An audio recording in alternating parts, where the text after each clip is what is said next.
আগামী ১৩ই নভেম্বর ঢাকায় লকডাউন এই বিষয়টি আমরা কমবেশি অনেকেই শুনেছি।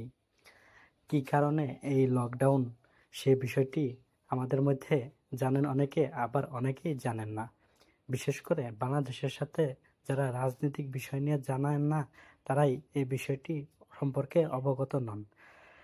মূলত আগামী ১৩ই নভেম্বর সম্ভাব্য লকডাউন ঘোষণা করেছেন বিগত সরকার আমলের নেতৃবৃন্দরা।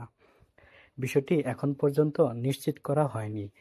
বলা হচ্ছে ১৩ই নভেম্বর বিগত সরকারের বিরুদ্ধে রায় ঘোষণার তারিখ ঘোষণা করা হবে, যার কারণে এই দিনকে কেন্দ্র করে বিভিন্ন ধরনের কর্মসূচি গ্রহণ করছেন তারা।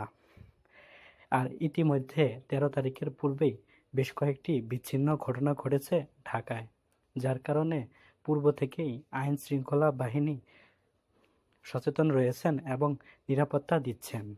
ঢাকার ৫০টি থানায় এই বিষয় নিয়ে বেশ আইন শৃঙ্খলা বাহিনী সোচ্চার রয়েছেন, যাতে করে জনগণের কোনো জানমালের ক্ষতি না হয়। আর এই দিনকে কেন্দ্র করে আইন শৃঙ্খলা বাহিনী তাদের নিরাপত্তা ব্যবস্থাপনাকে আরও বৃদ্ধি করেছেন। তবে এই বিষয়টি নিশ্চিত নয় যে এই দিন কোনো ধরনের অপকর্ম বা বিশৃঙ্খলা সৃষ্টি হতে পারে সেটি।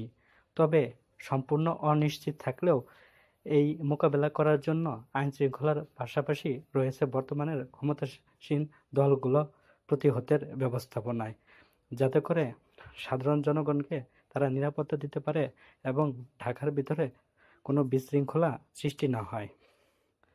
তবে এই বিষয় নিয়ে সাধারণ জনগণের মধ্যে একটি তীব্র উত্তেজনা বিরাজ করছে।